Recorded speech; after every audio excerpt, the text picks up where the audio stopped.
back, everybody. I almost forgot to start video, but we are working on the poulan 3800. Yeah. And so far what I have found is when I was pulling on the trigger, I saw the carburetor moving all around. So I said, well, it's either got a really flexible rubber boot or there's some screws loose. So when I took it apart, I found the two screws that hold the intake adapter on, one there and one over there, were loose. And I've just now got them tightened up, and we're going to proceed to put this thing back together. And we're going to see if our lean condition clears up completely. I mean, that would definitely give it a lean condition because it's coming in behind the carburetor. But I still want to figure out if the crank seals are an issue or not. So let's get this thing put back together. I am really amazed on how nice this saw looks for as old as it is. It still has all of its paint on it everywhere. I don't see any chip paint anywhere. Inside here, outside, nothing. It's nice. And this is a professional style saw, so it has a split case and a jug on top. It does have the muffler on it that exits from on the back side here, and then it hits this little deflector here. I'll bring you in a little closer. See, there's no ports on this thing, nowhere for the exhaust to exit that you can see. All right, so it exits that way. Okay, this is a little deflector shield, kind of like the deflectors on a different type of saw, similar to that, right? So it deflects it out to the side here, and I believe its exit is right through that gap right here.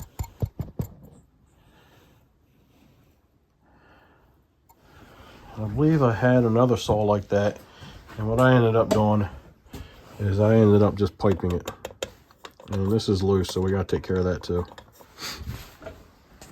My guess is that muffler is probably hollow inside, so that's a good thing. So let's get this thing put back together. It's not too difficult to do. This is the piece that holds the oiler shaft, gives it its pivot point, and that goes in right there. See how it just does nothing? And put this piece on. It kind of clamps it down to the body and gives it a way to pivot. I'm not screwing for you, and I'll show you again.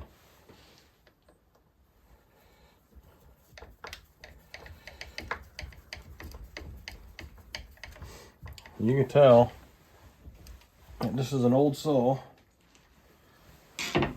because it's Phillips and flatheads. No Torx, no Allens. It's just old school Phillips and flatheads. You gotta be careful with them, they'll strip out kind of easy. All right, so that's what I was talking about right there. That clamps into place there, gives us a place to pivot. Over here is down in there is the rod for it. See it? It's a manual oiler, but I don't know if it's the time period when they're starting to transition from a manual oiler to an automatic oiler. When they were starting to transition, some companies left the manual oiler on for a couple more years. And then eventually they just did away with the manual oiler completely. All right, a little chilly out here today.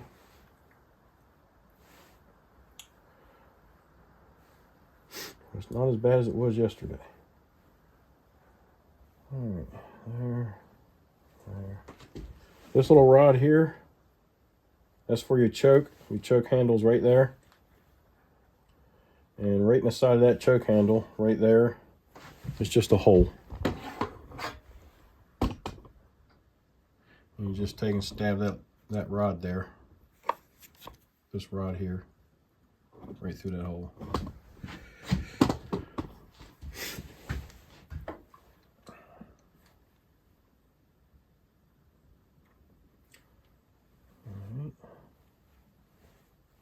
And before you can do any of that, you've got to thread your throttle on first. There we go. You stick your choke through and set everything into place. There's your 2 screws and little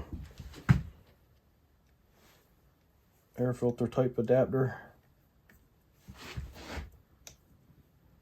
Get on there, there you go.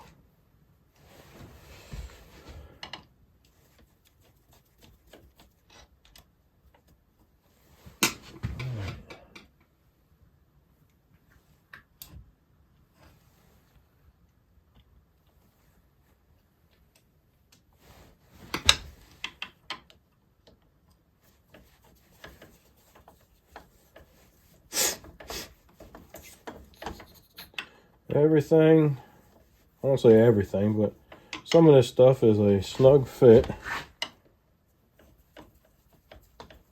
You may have to finagle it a little bit to get it in or out.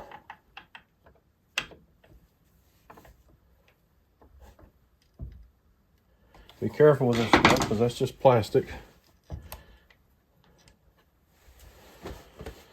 Alright, so the throttle works.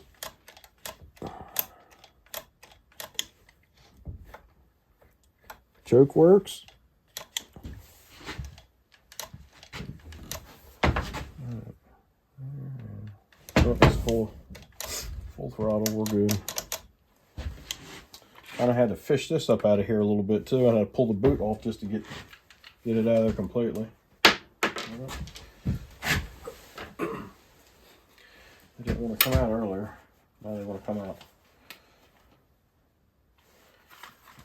I thought these 2 screws had something to do with getting this top cover off, but it doesn't. The only thing they do is hold the brush guard into place for you. That's it.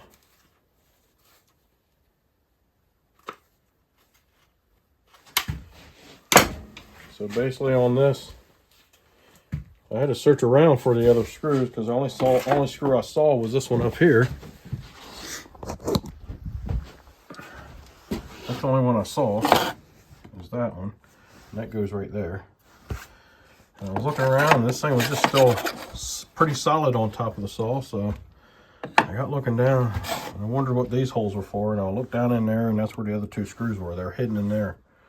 So if you ever get one of these saws, you got a screw here, a screw there, and a screw there to get this top cover off.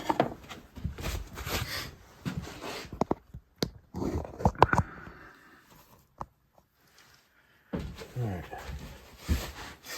now I'm going to blow the bottom of this off. So pull your boot off, your spark plug. Well, hold on a minute. Before I do that, take care of this muffler. That's kind of in the way. Well, oiler works.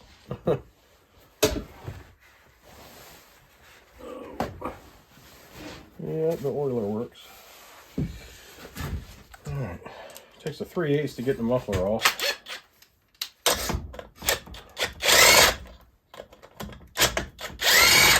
And they were pretty loose. But basically, it's got a little baffle in here with a screen over top of it. And it's not too terribly bad. It's got a lot of holes in it and fairly large holes in it.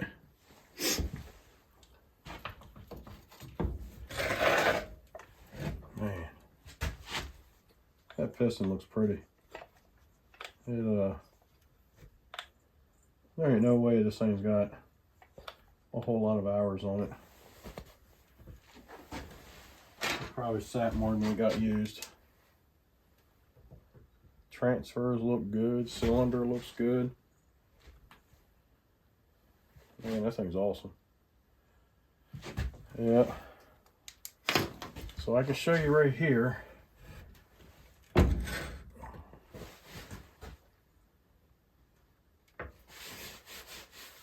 Just sharpened that chain yesterday. On this, what I was telling you about on the exits, on the ports for this muffler, you don't see any ports. That's because they're hidden. And there they are. You got a big hole and two small holes there on that corner, and a big hole and two small holes on that corner. And then it goes back. You can see the light shining through, see? So it goes back and hits that deflector, and it exits all the way around. All the way around that muffler there. That gap all the way around is where all the exhaust exits out at. Not bad, but I'm pretty sure it could breathe better if it was piped.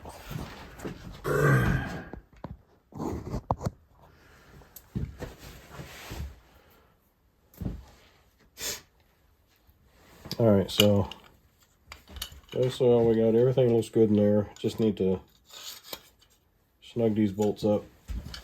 This thing should be good to go.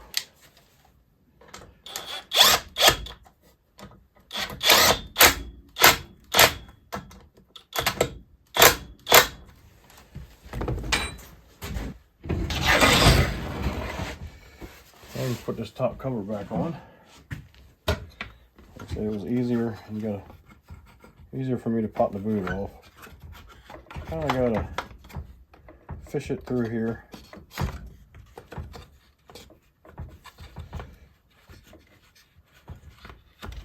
Kind of push the boot up in there a little bit.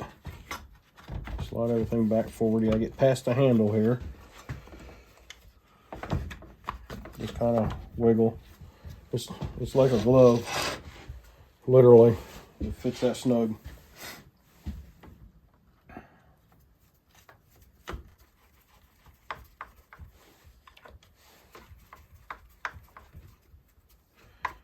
Alright. Snug. That's snug.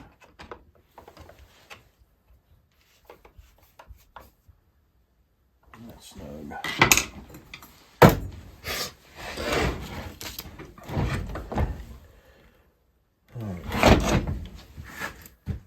Grab my screwdriver, and we're going to head outside, and we're going to fire this thing up, see if we can't get it to tune. If not, maybe we can try to look for another air leak.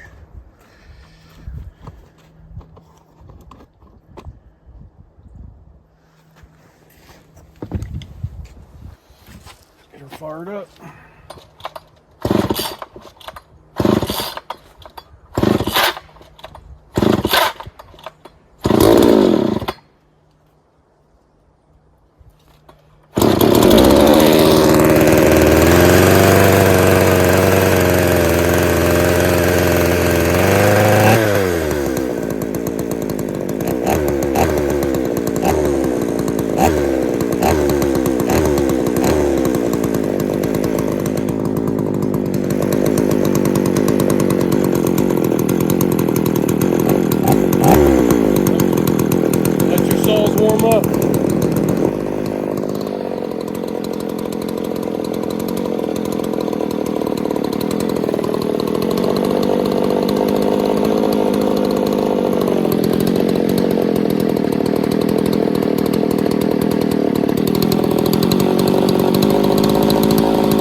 think we fixed the air leak. It's got that little bulge in it. I'm gonna have to work on that. Other than that, I think it's fine.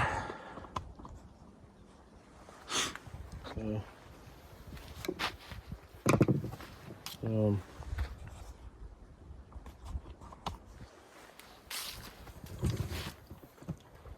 maybe I'll pull the carb apart, take a look at the diaphragms on the pump side and the diaphragm side, and make sure they're still soft and pliable, not stretched out and stuff.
Tilt it forward so stall out.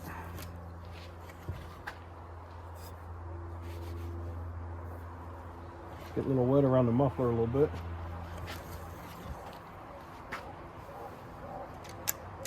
Get a little bit of spit back through the carburetor when I accelerate.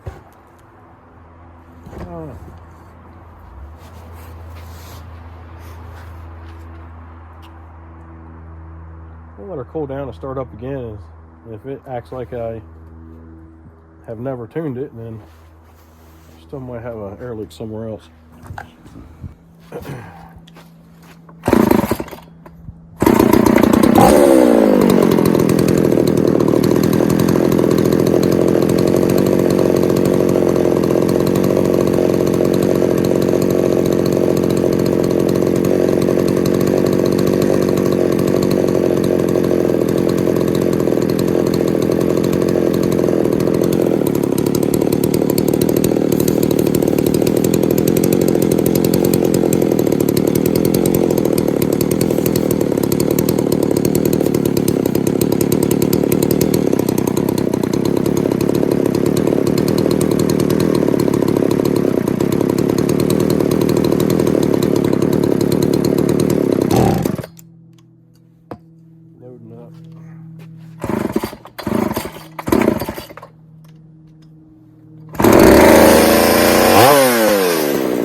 Alright guys, I'm not going to bore you to death on trying to tune this thing and look for an air leak. I don't know if you can hear that, but it sounds like she's just loading up, just sitting there idling.